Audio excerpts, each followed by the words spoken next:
ക്വാറിയിലെ കൂറ്റൻ മൺകൂന ഭീഷണി ഉയർത്തുന്നതായുള്ള CTV വാർത്തയ്ക്ക് പിന്നാലെ നടപടിയുമായി അധികൃതർ. സ്ഥലം സന്ദർശിച്ച ചാലിയാർ പഞ്ചായത്ത് അധികൃതർ ക്വാറിക്ക് സ്റ്റോപ്പ് മെമ്മോ നൽകി. സ്ഥലത്തെ മണ്ണിടിച്ചിൽ സാധ്യത പരിഗണിച്ച് കുടുംബങ്ങളെ മാറ്റിപ്പാർപ്പിക്കുകയും ചെയ്തു. കൂടരഞ്ഞി ഗ്രാമപഞ്ചായത്തിലെ വെണ്ടേക്കുംപൊയിൽ മേലേമങ്ങാട് പ്രദേശങ്ങളിൽ സ്വകാര്യ ക്വാറിയുടെ മൺകൂന ജനങ്ങളുടെ ജീവന് ഭീഷണിയാവുന്നതിനെക്കുറിച്ച് നൽകിയ വാർത്തയെ തുടർന്നാണ് അധികൃതർ അടിയന്തര നടപടി സ്വീകരിച്ചത്. പ്രദേശത്ത് പുള്ളിപ്പാടം വില്ലേജ് ഓഫീസറുടെയും ചാലിയാർ പഞ്ചായത്ത് അധികൃതരുടെയും നേതൃത്വത്തിൽ നേരിട്ടെത്തി പരിശോധന നടത്തി.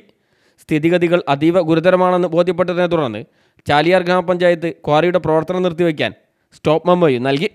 ക്വാറിയിലെ കൂറ്റൻ മൺകൂന ഏതു നിമിഷവും ഇടിഞ്ഞു വീഴുന്ന അവസ്ഥയിലാണെന്നും ഇത് താഴെയുള്ള നിരവധി കുടുംബങ്ങളുടെ ജീവനും സ്വത്തിനും കടുത്ത ഭീഷണിയാണെന്നും കാണിച്ച് വില്ലേജ് ഓഫീസർ, തഹസീൽദാർ ഉൾപ്പെടെയുള്ള ഉദ്യോഗസ്ഥർക്ക് റിപ്പോർട്ടും സമർപ്പിച്ചു. പ്രദേശത്തെ സാഹചര്യം കണക്കിലെടുത്ത് അപകട ഭീഷണിയിലായിരുന്ന വീട്ടുകാരെ സുരക്ഷിത സ്ഥാനങ്ങളിലേക്ക് മാറ്റി പാർപ്പിച്ചിട്ടുണ്ട്. കഴിഞ്ഞ കുറച്ച് ദിവസങ്ങളായി മൺകൂന ഇടിഞ്ഞു വീഴുമെന്ന ഭീതിയിൽ ഉറങ്ങാതെ കഴിഞ്ഞു വരുന്ന കുടുംബങ്ങൾക്കാണ് CTVയുടെ ഉൾപ്പെടെ വാർത്തയെ തുടർന്നുണ്ടായ ഈ ഇടപെടൽ ആശ്വാസമായത്. News bureau, Koodaranji.